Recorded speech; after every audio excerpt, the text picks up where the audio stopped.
The morning sun was just breaking through the clouds at Chicago O'Hare Airport when Margaret Thompson rushed through the crowded terminal, her high heels clicking loudly against the polished floor.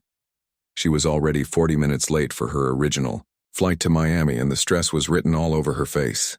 Her perfectly styled blonde hair was starting to come undone, and her expensive designer handbag kept slipping off her shoulder as she hurried toward the gate. Margaret had been planning this trip to Miami for months. It was supposed to be a relaxing weekend getaway with her sister, but everything had gone wrong from the moment she woke up. First, her alarm didn't go off. Then, there was an unexpected traffic jam on the highway that added an extra hour to what should have been a simple drive to the airport. By the time she finally made it through security, her original flight was already backing away from the gate. Standing at the customer service counter, Margaret felt her blood pressure rising as the young airline employee explained her options. The next available flight to Miami wasn't leaving for another 3 hours, and it was completely booked in first class and business class. She would have to fly economy, despite having paid extra for a premium upgrade on her original flight. "This is absolutely ridiculous," Margaret said, her voice getting louder with each word. "I paid for an upgrade, and now you're telling me I have to sit in the back with everyone else? Do you have any idea how much money I spend with this airline every year?" The customer service agent, a patient woman in her 30s, tried to explain the rebooking policies, but Margaret wasn't interested in hearing explanations. She wanted solutions, and she wanted them now. After several minutes of heated discussion, she reluctantly accepted the economy seat, snatching the boarding pass from the agent's hand with obvious frustration. As Margaret made her way to the new gate, she couldn't stop thinking about how this whole situation was completely unfair. She worked hard for her money as a successful real estate agent, and she deserved better treatment than this. The idea of spending 3 hours crammed into an economy seat next to strangers made her feel even more irritated. By the time boarding began for Flight 447, Margaret's mood had gone from bad to worse.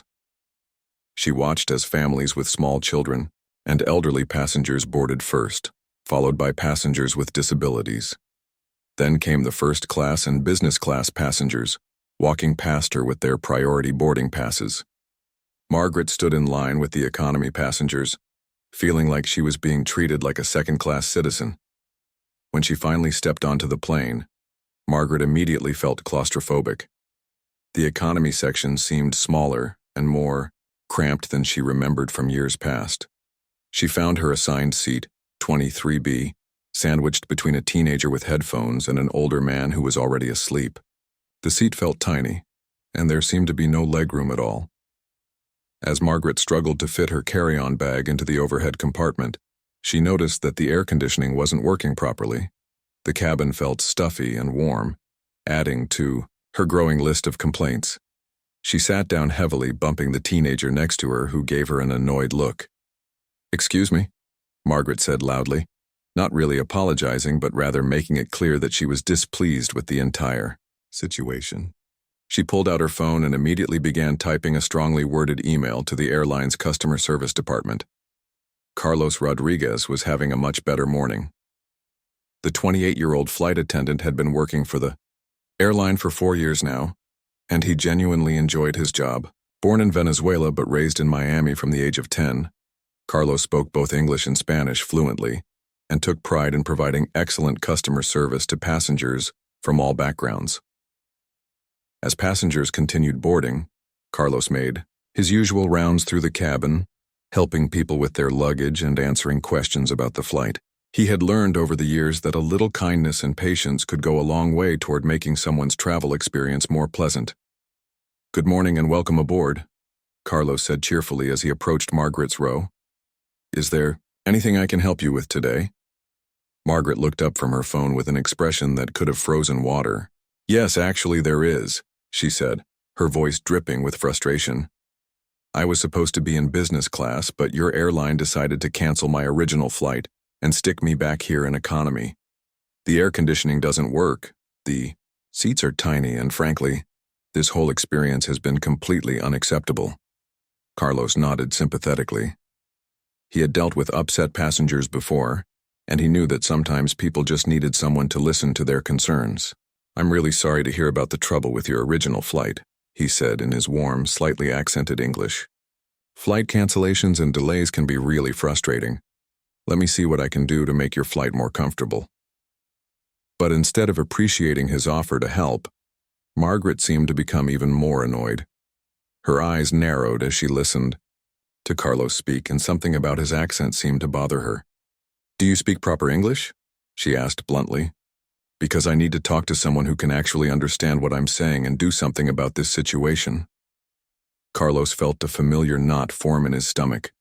He had encountered this type of reaction before, though thankfully not very often. "Yes, I speak English," he replied politely, maintaining his professional demeanor. "I'd be happy to help you with any concerns you have about your flight today." "I want to speak to someone more qualified," Margaret demanded, her voice getting louder. "Someone who's actually from here and knows how this airline is supposed to work. I didn't pay all this money to deal with someone who probably doesn't even understand airline policies." The passengers around Margaret's seat began to shift uncomfortably. The teenager next to her removed his headphones and stared, while the sleeping man woke up and looked around in confusion. Other passengers in nearby rows started glancing over, sensing that something unpleasant was developing. Carlos took a deep breath and reminded himself of his training. Stay calm, be professional, and always try to de-escalate the situation. "I understand you're upset about your seating situation," he said evenly. "I've been working for this airline for 4 years, and I'm familiar with all of our policies. Unfortunately, since your original flight was canceled, we can only accommodate you in the available seats on this flight. But I'd be happy to see if there are any other seats available that might be more comfortable for you."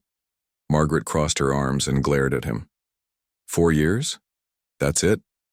I've been flying with this airline for longer than you've probably been. In this country, I know my rights as a passenger, and I know when I'm being treated unfairly.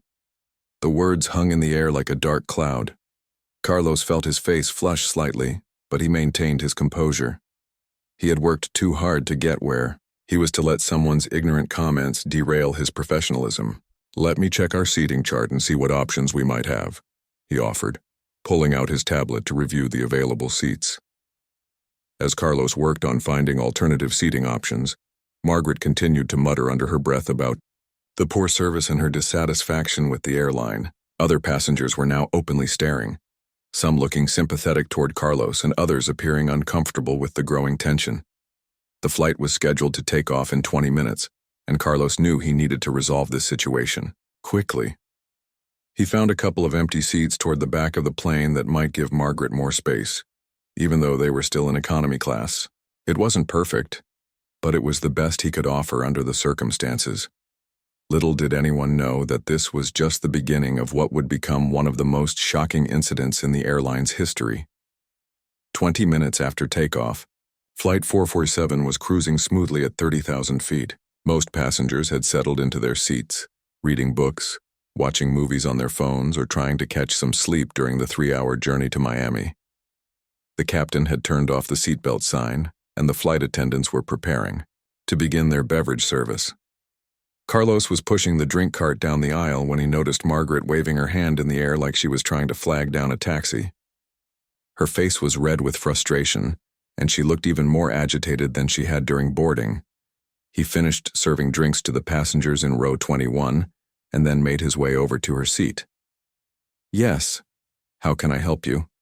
Carlos asked politely, maintaining the same professional tone he had used earlier. Margaret looked up at him with obvious annoyance. "I've been sitting here for half an hour and nobody has offered me anything to drink. On my usual flights in business class, the flight attendants come around immediately after takeoff. This is completely unacceptable service." Carlos checked his watch and realized that the beverage service was actually running right on schedule. In economy class, it was normal to begin drink service about 30 minutes after takeoff, once the plane had reached cruising altitude and the crew had completed their safety checks. "I apologize for any inconvenience," Carlos said calmly. "We're actually just starting our beverage service now. What can I get for you to drink today?" "Well, it's about time," Margaret said loudly, making sure that other passengers could hear her complaint. "I'll have a gin and tonic, and make sure you use top-shelf gin, not the cheap stuff you probably serve back here in economy." Carlos nodded and began preparing her drink. As he worked, Margaret continued talking, her voice getting progressively louder and more demanding. You know, on real airlines, the flight attendants speak clear English and actually know how to do their jobs properly, she said, emphasizing certain words to make her point clear. I shouldn't have to repeat myself or explain basic customer service to someone who obviously doesn't understand how things work in this country. The teenager sitting next to Margaret looked up from his phone with a shocked expression. He had been minding his own business, but Margaret's comments were impossible to ignore. The elderly man on her other side shifted uncomfortably in his seat, clearly disturbed by what he was hearing. Carlos felt his jaw tighten, but he continued preparing the drink without responding to her provocative comments. He had dealt with difficult passengers before, but Margaret was pushing boundaries that most people wouldn't even approach. Here's your gin and tonic, Carlos said, handing her the plastic cup with ice and a small bottle of gin. Margaret took one sip and immediately made a disgusted face. This tastes terrible. What kind of cheap alcohol are you serving? And why is it in a plastic cup? Don't you have real glasses? For safety reasons, we use plastic cups in economy class, Carlos explained patiently. If you'd like a different drink, I'd be happy to get you something else. Safety reasons? Margaret laughed sarcastically. More like cost-cutting measures. You people probably don't even know the difference between good alcohol and the garbage you're serving. I bet where you come from they don't even have proper bars. The comment hit Carlos like a slap in the face.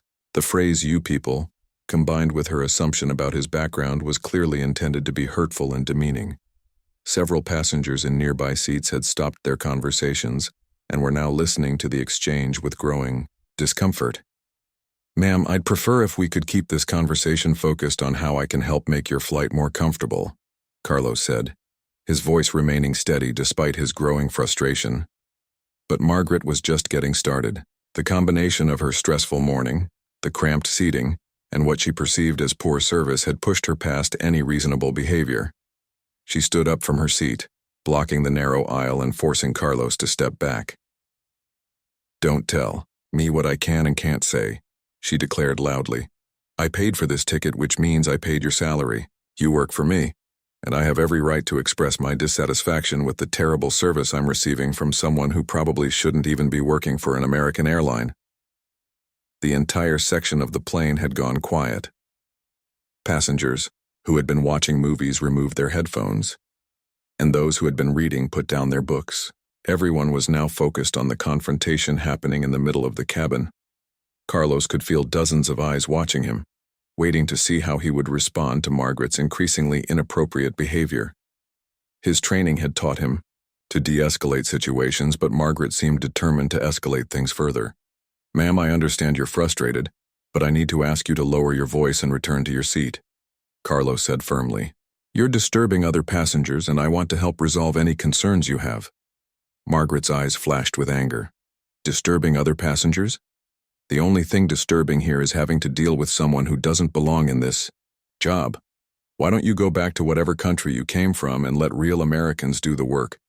A collective gasp went through the cabin. Several passengers immediately pulled out their phones and began recording. The racist nature of Margaret's comment was impossible to ignore or excuse. A woman sitting 3 rows behind Margaret stood up and spoke loudly. Excuse me, but that's completely inappropriate. This man is trying to do his job and you're being incredibly rude and racist. Mind your own business, Margaret snapped back, turning around to face the woman who had spoken up. This is between me and the airline employee who clearly doesn't know how to properly serve American customers. More passengers began speaking up. An elderly black gentleman near the front of the section shook his head in disgust. Lady, that young man has been nothing but polite to you. Your behavior is shameful.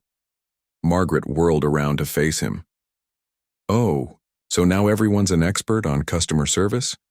I suppose you think it's perfectly fine for airlines to hire people who can barely speak English and don't understand American values. The racist implications of her comment toward the black passenger made the situation even worse. Now Margaret wasn't just targeting Carlos, but she was making offensive statements about multiple passengers based on their race and ethnicity. A middle-aged Asian couple near the window looked uncomfortable and whispered to each other in their native language. Margaret noticed their conversation and turned her attention to them as well. "And I suppose you think this is acceptable too?" she said, pointing at the couple. "Maybe if more people demanded proper service instead of just accepting whatever they're given, airlines would hire qualified American workers instead of outsourcing everything to people who don't understand our culture." The husband of the Asian couple looked stunned. His wife grabbed his arm, clearly wanting to avoid any further confrontation with Margaret, but the damage was already done. Margaret had now made offensive comments about passengers from multiple ethnic backgrounds. Carlos realized that the situation was spiraling completely out of control. Margaret wasn't just being difficult anymore. She was creating a hostile environment for multiple passengers and making racist statements that violated both airline policy and basic human decency.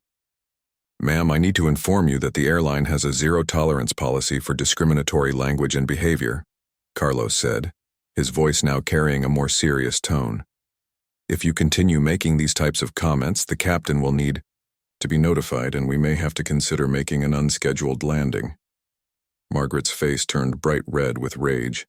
The idea that she might face consequences for her behavior seemed to infuriate her even more. "Are you threatening me? You have no authority to threaten a paying passenger. I'll have your job for this, and I'll make sure this airline knows exactly what kind of incompetent employees they're hiring." The tension in the cabin was now thick enough to cut with a knife. Passengers were recording everything on their phones, and several had already begun typing messages to friends and family about the shocking scene they were witnessing. Nobody could have predicted that a simple complaint about drink service would escalate into such an ugly display of racism and entitlement. Carlos knew he was at a crossroads. His training told him to try to de-escalate, but Margaret's behavior was beyond anything he had encountered before. What happened next would determine whether this flight continued peacefully to Miami or became something much more serious. The atmosphere inside the airplane cabin had become electric with tension. Every passenger was now fully aware that something serious was happening in the middle of their flight. Phone cameras were discreetly pointed toward Margaret, capturing every word and gesture as the situation continued to spiral out of control. Carlos stood in the narrow aisle, his mind racing as he tried to figure out the best way to handle Margaret's increasingly aggressive behavior. His supervisor, Linda, a veteran flight attendant with 15 years of experience, had noticed the commotion from the front of the cabin and was now making her way back to see what was happening. "I want to speak to your manager right now," Margaret demanded, her voice echoing through the cabin. "I refuse to be threatened by someone who obviously doesn't understand how to treat American customers with respect. This is discrimination against paying passengers." Linda arrived at the scene just as Margaret finished her statement. She had overheard enough of the conversation to understand that this wasn't a simple customer service issue. The worried expressions on nearby passengers' faces told her that something much more serious was taking place. "Good afternoon, I'm Linda, the lead flight attendant," she said calmly, introducing herself to Margaret. "I understand there's been some concern about the service today. How can I help resolve this situation?" Margaret turned toward Linda with obvious relief, apparently thinking that speaking to a supervisor would finally get her the response she wanted. "Thank you for finally sending someone competent to handle this situation. Your employee here has been completely unprofessional, and frankly, I don't think he has the proper training to work for an American airline." Linda glanced at Carlos, who gave her a subtle look that conveyed the seriousness of what had been happening. She had worked with Carlos for 2 years and knew him to be one of the most professional and patient flight attendants on their team. "I see," Linda said carefully. "Can you tell me specifically what the issue has been with the service today?" Margaret launched into a detailed complaint about everything from her seating situation to the quality of the gin and tonic. But as she spoke, her language became increasingly inappropriate, and she began making the same types of comments about Carlos's background and qualifications that had shocked the other passengers. People like him shouldn't be working in customer-facing positions if they can't properly communicate with American passengers, Margaret said, gesturing dismissively toward Carlos. "I pay good money to fly with this airline, And I expect to be served by people who actually belong in this country and understand our values." Linda's expression hardened. In her 15 years with the airline, she had never encountered such blatant racist behavior from a passenger. She knew immediately that this situation was beyond normal customer service recovery and would require serious intervention. "Ma'am, I need to stop you right there," Linda said firmly. "The language you're using is completely unacceptable and violates our airline's policies regarding discrimination and harassment. Carlos is an exemplary employee, and your comments about his background are inappropriate and offensive." Margaret's face flushed bright red. She clearly wasn't expecting to be confronted by the supervisor, and Linda's defense of Carlos seemed to enrage her even further. "How dare you lecture me about what I can and can't say?" Margaret shouted, her voice now loud enough for passengers throughout the entire economy section to hear clearly. "I'm the customer here, and I have every right to express my concerns about inadequate service from people who don't belong in these jobs." The teenager sitting next to Margaret's empty seat looked up at his mother, who was sitting across the aisle. "Mom, can we move somewhere else?" he whispered, clearly uncomfortable with the hostile environment Margaret was creating. Several other passengers began shifting in their seats, some unbuckling their seatbelts and looking around for alternative places to sit. The peaceful atmosphere of the flight had been completely destroyed by Margaret's behavior. Linda realized she needed to take immediate action. "Ma'am, I'm going to need you to return to your seat and lower your voice. Your behavior is disturbing other passengers and creating an unsafe environment." "Unsafe environment?" Margaret laughed bitterly. "The only unsafe thing here is having unqualified employees who can't do their jobs properly. Maybe if this airline hired people who actually understood customer service instead of just filling diversity quotas, passengers wouldn't have to deal with this kind of incompetence." The racist implication of her diversity quota comment was the final straw for many passengers. A businessman sitting 2 rows away stood up and spoke directly to Margaret. "Lady, that's enough. You need to stop talking right now. This man has been nothing but professional with you, and your behavior is disgusting. You're embarrassing yourself and making everyone on this plane uncomfortable." Margaret whirled around to face the businessman, her anger now directed at anyone who dared to challenge her behavior. "Mind your own business. This doesn't concern you." "Actually, it does concern me," the businessman replied. "We're all stuck on this plane together, and your racist comments are affecting everyone here. You need to apologize and sit down." "Racist?" Margaret shrieked. "How dare you call me racist? I'm not racist. I just expect proper service from qualified employees. There's nothing wrong with wanting to be served by people who actually speak English as their first language and understand American customer service standards." Her attempt to justify her comments only made them sound worse. The distinction she was trying to make between wanting proper service and making racist assumptions about Carlos's qualifications based on his accent and appearance was transparent to everyone listening. Carlos had remained silent during most of this exchange, but he could see that Margaret's behavior was escalating to a dangerous level. Other passengers were getting involved, and the situation was becoming chaotic. He knew he needed to try one more time to de-escalate before things got completely out of hand. "Ma'am, please," Carlos said in his calm, professional voice. "I understand. You've had a frustrating day, but I really need you to return to your seat so we can discuss this calmly. I want to help resolve your concerns, but we need to do it in a way that doesn't disturb other passengers." Margaret turned back toward Carlos with a look of pure fury. The fact that he was still trying to be professional and helpful seemed to infuriate her even more than his earlier responses. "Don't you dare try to tell me what to do," she snarled. "You have no authority over me. You're just a servant, and I don't take orders from people like you. Maybe in whatever country you came from, people like me have to listen to people like you, but this is America, and here, you work for me." The word servant hung in the air like a toxic cloud. Combined with her repeated references to people like you and people like me, Margaret's comment revealed the depth of her prejudice and sense of racial superiority. Linda knew she had to act immediately. "Ma'am, that's completely unacceptable. I'm going to have to ask you to—" But before Linda could finish her sentence, Margaret completely lost control. All the frustration, anger, and racist attitudes that had been building up throughout the flight suddenly exploded into physical violence. "I've had enough of this," Margaret screamed, and without warning she raised her right hand and slapped Carlos hard across the face. The sound of the slap echoed through the cabin like a gunshot. Passengers gasped in shock and horror. Several people screamed. The teenager who had been sitting next to Margaret jumped up from his seat and backed away in fear. Carlos staggered backward, his left cheek burning from the impact. His hand instinctively went to his face as he tried to process what had just happened. In 4 years of working as a flight attendant, he had never been physically assaulted by a passenger. Margaret wasn't finished. Still screaming about poor service and incompetent employees, she shoved Carlos with both hands, trying to push past him in the narrow aisle. Carlos stumbled backward into the drink cart, causing bottles and cups to crash to the floor. "How dare you make me repeat myself over and over," Margaret yelled as she continued her physical assault. "Maybe now you'll understand that I'm serious about getting proper service." The entire cabin erupted in chaos. Passengers were shouting at Margaret to stop, some were calling for help, and others were frantically recording everything on their phones.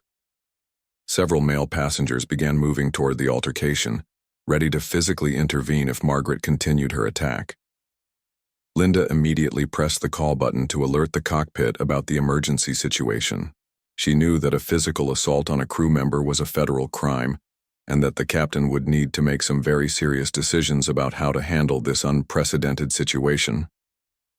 Carlos stood there, his cheek still stinging from the slap, looking at Margaret in complete disbelief. Despite everything she had said and done, he had never imagined that she would actually resort to physical violence. The woman who had complained about drink service had just committed a federal crime at 30,000 feet. The chaos in the cabin reached a breaking point as passengers shouted and scrambled to get away from Margaret's violent outburst. Carlos stood frozen in shock, his hand still pressed against his burning cheek, while Linda frantically pressed the emergency call button that would immediately alert the cockpit to the serious situation unfolding in the passenger cabin. In the cockpit, Captain Jennifer Walsh was reviewing weather reports for their approach into Miami when the urgent chime from the cabin crew sounded. The experienced pilot, who had been flying commercial aircraft for 15 years, immediately knew that something serious was happening behind the cockpit door. She quickly put on her headset and answered the emergency call. "This is the captain." "What's your status?" she said into her microphone. Linda's voice came through the intercom, slightly breathless but professional. "Captain, we have a code red situation in the main cabin. A passenger has physically assaulted one of our crew members and is continuing to be aggressive and disruptive. We need immediate assistance." Captain Walsh felt her stomach drop. A code. Red meant physical violence against crew members, which was not only a serious safety issue, but also a federal crime.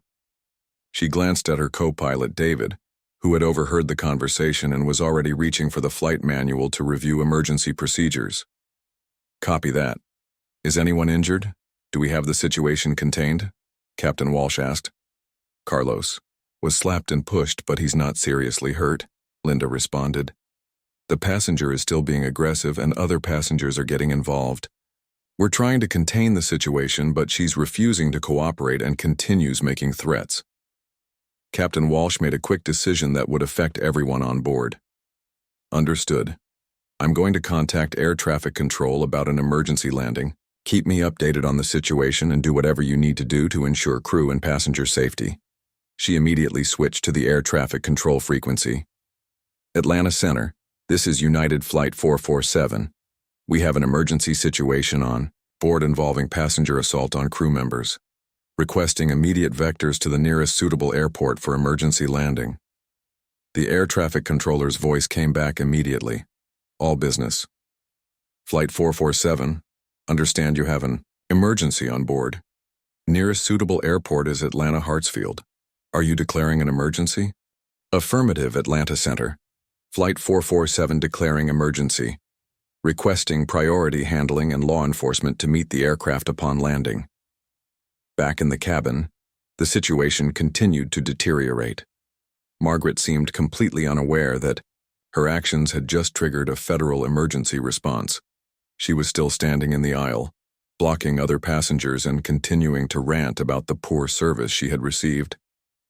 "This is exactly what I'm talking about," she shouted to no one in particular. "You can't get decent service anymore because airlines hire people who don't know how to do their jobs properly. Maybe now he'll understand that customers deserve respect." Several male passengers had moved closer to the altercation, ready to physically restrain Margaret if she tried to attack anyone else.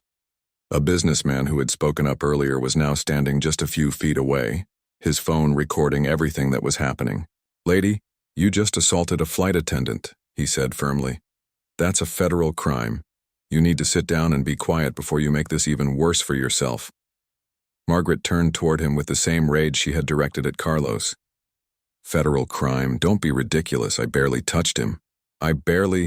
This is all being blown completely out of proportion, because people are too sensitive these days. In the real world, sometimes you have to get people's attention when they're not doing their jobs properly."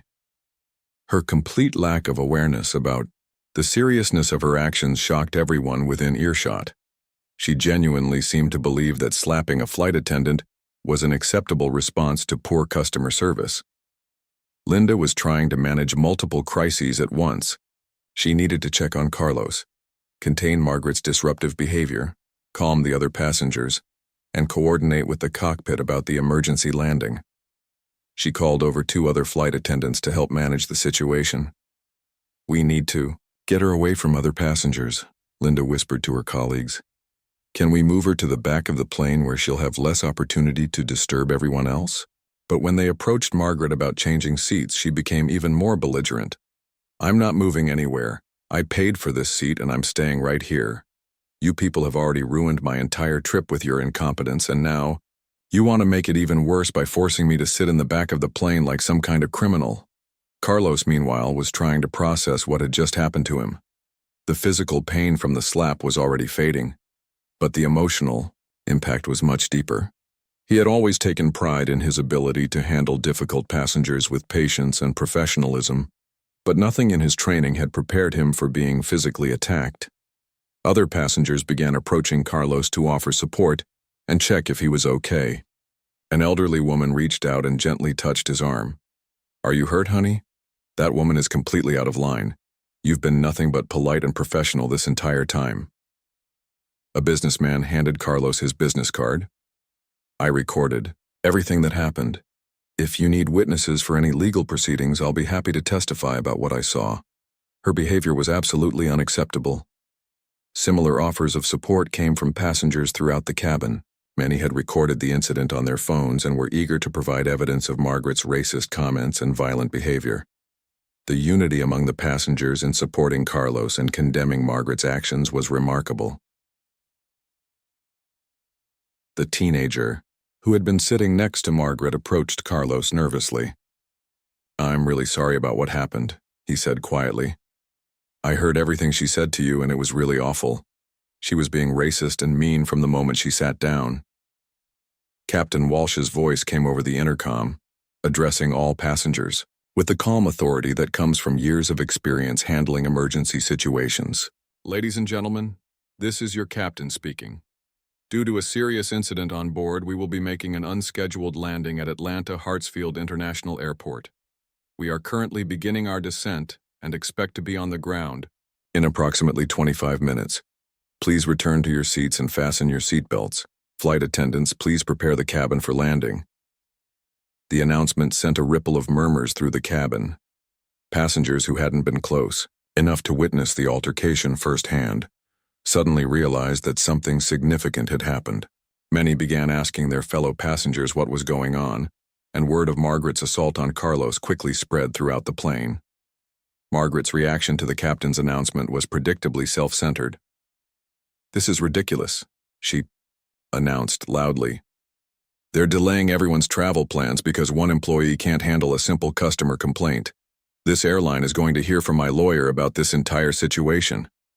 The businessman who had been recording looked at her in disbelief. "Lady, do you have any idea what you've done? You assaulted a federal employee on a commercial aircraft. This isn't about customer service anymore. You're looking at serious criminal charges." For the first time since the incident began, Margaret seemed to pause and consider that her actions might have real consequences. But instead of showing remorse or trying to apologize, she doubled down on her position. "I defended myself against poor treatment," she declared. "Any reasonable person would have done the same thing when faced with such incompetent service. I'm the victim here, not him. He provoked this entire situation by refusing to provide proper customer service." Her attempt to portray herself as the victim while standing just feet away from the flight attendant she had assaulted was so outrageous that several passengers began laughing in disbelief. The idea that Carlos had somehow provoked being slapped by simply trying to do his job was absurd to everyone who had witnessed the exchange. As the plane began its descent toward Atlanta, Linda managed to convince Margaret to move to an isolated seat at the very back of the aircraft. It took several minutes of negotiation and the implicit threat of physical restraint by other passengers, but Margaret finally agreed to relocate away from the main cabin area. The 25 minutes remaining, until landing, felt like hours to everyone on board. Passengers continued to offer support to Carlos and express their disgust at Margaret's behavior. Many were already composing social media posts about the incident, sharing photos and videos of what they had witnessed. Carlos spent the remainder of the flight thinking about how quickly a routine day at work had turned into something he would never forget. He knew that once they landed in Atlanta, everything would change. This wasn't just going to be a customer service incident that would be forgotten by the next day. Margaret had committed a federal crime, and there would be serious, legal consequences for her actions. As the Atlanta skyline came into view through the airplane windows, everyone on board Flight 447 knew they were about to witness the end of one of the most shocking displays of racist behavior and violence ever captured on a commercial flight. Flight 447 touched down at Atlanta Hartsfield International Airport, with a gentle bump that barely registered with the tense passengers on board. As the plane rolled toward the gate, everyone could see the flashing lights of multiple emergency vehicles waiting on the tarmac. Police cars, FBI vehicles, and airport security trucks were positioned strategically around the arrival area, making it clear that this wasn't going to be a normal deplaning process. Captain Walsh's voice came over the intercom one final time. "Ladies and gentlemen, we have arrived in Atlanta. Please remain in your seats with your seatbelts fastened until law enforcement has boarded the aircraft and the situation has been resolved. We appreciate your patience and cooperation during this difficult situation." Margaret, who had been relatively quiet during the final approach, suddenly seemed to grasp the seriousness of what was happening outside the airplane windows. Her face went pale as she counted the number of police vehicles waiting for the plane. "This is completely unnecessary," she said to no one in particular, her voice lacking the confident anger it had carried throughout the flight. "They're treating me like some kind of dangerous criminal when all I did was express my dissatisfaction with poor customer service." The businessman sitting across the aisle from her isolated seat shook his head. "Lady, you assaulted a federal employee on an aircraft. That's exactly what makes you a dangerous criminal. You brought this on yourself." As the plane came to a complete stop at the gate, passengers could see FBI agents and airport police officers walking across the tarmac toward their aircraft. Several agents were carrying equipment that suggested they were prepared to document evidence and take statements from witnesses. The main cabin door opened, and 4 FBI agents boarded the plane, followed by 2 Atlanta airport police officers. The lead agent, a serious-looking woman in her 40s, spoke briefly with Linda before making an announcement to the passengers. "Good afternoon, everyone. I'm Special Agent Rodriguez with the FBI. We're here to investigate reports of an assault on a crew member during this flight. We'll need everyone to remain seated while we handle this situation. This should only take a few minutes, and then you'll be able to continue with your travel plans." The agents walked directly to the back of the plane where Margaret was sitting. She looked up at them with a mixture of defiance and growing fear as they approached her seat. "Are you Margaret Thompson?" the lead agent asked. "Yes, but I think there's been a misunderstanding," Margaret replied, her voice much quieter than it had been during her earlier outbursts. "I'm a victim of poor customer service, and I was simply defending myself against unprofessional treatment." "Ma'am, you're under arrest for assault on a federal employee," Agent Rodriguez said calmly but firmly. "You have the right to remain silent. Anything you say can and will be used against you in a court of law. You have the right to an attorney. As the agent continued reading Margaret her rights, the reality of her situation finally seemed to sink in. Her face crumpled and she began crying. This is all a big mistake. I never meant for any of this to happen. I was just having a bad day and the service was terrible and I lost my temper. The passengers throughout the cabin watched in silence as Margaret was handcuffed and escorted off the plane by the FBI agents. Many were recording the arrest with their phones, adding to the extensive video evidence that had been captured throughout the flight. As Margaret was led down the aisle toward the exit, several passengers couldn't resist making comments about her situation. "Hope it was worth it," someone called out. Another passenger said, "Maybe next time you'll think twice before being racist and violent." Margaret tried to respond, but Agent Rodriguez guided her firmly toward the door. "Ma'am, I'd recommend staying quiet until you speak with an attorney." Just before reaching the exit, Margaret turned back toward the cabin and made one final attempt to justify her actions. "This is all his fault," she said, pointing at Carlos. "If he had just provided proper customer service like he's supposed to, none of this would have happened." The collective groan of disgust from the passengers was audible throughout the cabin. Even as she was being arrested for federal crimes, Margaret was still trying to blame Carlos for her own violent and racist behavior. After Margaret was removed from the aircraft, the FBI agents spent another 30 minutes interviewing Carlos and taking statements from witnesses. Nearly 24 passengers provided contact information and offered to testify about what they had seen and heard during the flight. One elderly passenger approached Agent Rodriguez with her phone. "I recorded the whole thing," she said. "The racist comments, the assault, everything.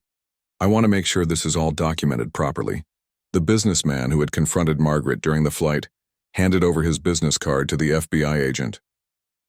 "I'm an attorney, and I've never seen anything like this in 20 years of flying. The evidence against her is overwhelming. That poor young man showed incredible professionalism throughout the entire ordeal." As the investigation continued, passengers began sharing their thoughts about what they had witnessed.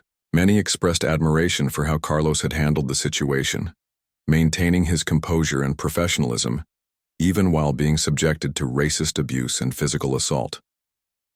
"I've worked in customer service before," said a young woman who had been sitting near the front of the plane. "I don't know how he kept his cool like that. I would have lost it after the first racist comment, let alone being slapped." An older gentleman nodded in agreement. "That young man is a credit to his, profession and to this airline. The way he tried to de-escalate that situation even after being attacked shows real character. That woman should be ashamed of herself." The Asian couple that Margaret had targeted with her racist comments also spoke with the FBI agents, expressing their shock at being singled out simply because of their ethnicity. "We were just sitting quietly, not bothering anyone," the husband explained. "Then suddenly she was making horrible comments about us, just because we were speaking our native language to each other." After all the statements were taken and evidence collected, Agent Rodriguez addressed the passengers one final time. "Thank you all for your cooperation. I want you to know that assault on federal employees is taken very seriously, and the evidence you've provided will be crucial in ensuring that justice is served." The passengers finally began deplaning, many stopping to shake hands with Carlos and express their support. Several people gave him their contact information and encouraged him to stay strong throughout the legal process that would follow. As Carlos walked through the Atlanta airport after giving his statement to the FBI, he reflected on how dramatically his day had changed. He had started his shift expecting a routine flight to Miami, but instead found himself at the center of a federal criminal case. His phone was already buzzing with notifications. Videos of Margaret's racist rants and violent assault had begun appearing on social media within hours of the plane landing. The hashtags racist Karen and flight attendant assault were trending on multiple platforms as people shared their outrage at Margaret's behavior and their admiration for Carlos's professionalism. The airline's corporate headquarters issued a statement that evening, praising Carlos for his handling of the situation and announcing that Margaret had been placed on their permanent no-fly list. They also stated their zero-tolerance policy for racism and violence against employees. Margaret's legal troubles were just beginning. Federal assault charges carried serious penalties, including potential prison time and substantial fines. The racist nature of her comments would likely be considered as aggravating factors during sentencing. Additionally, she faced civil lawsuits from both Carlos and the airline for the disruption and damage caused by her behavior. Within days, Margaret's employer, a prominent real estate firm, terminated her employment after the videos went viral. Her reputation in her community was destroyed, and she faced ongoing harassment on social media from people who had seen the footage of her behavior. The incident became a powerful reminder that actions have consequences, especially in an age when every moment can be captured on video and shared with the world. Margaret's few minutes of racist rage and violence had permanently altered her life, while Carlos's grace under pressure earned him widespread respect and admiration. 6 months later, Margaret pleaded guilty to federal assault charges and was sentenced to 6 months in prison, 2 years of probation, anger management classes, and substantial fines. She was also required to write a formal apology to Carlos, though he chose not to respond to her letter. Carlos continued working as a flight attendant, using his experience to help train other crew members on how to handle difficult passenger situations. He often spoke about the importance of maintaining professionalism, even in the face of adversity, and his story became an inspiration to service workers everywhere who face discrimination and abuse in their daily jobs. The incident served as a stark reminder that racism and violence are never acceptable, regardless of how frustrated or upset someone might be. It also highlighted the power of ordinary people to stand up against injustice and support those who are being treated unfairly. Flight 447's emergency landing in Atlanta had lasted only a few hours, but its impact would be felt for years to come.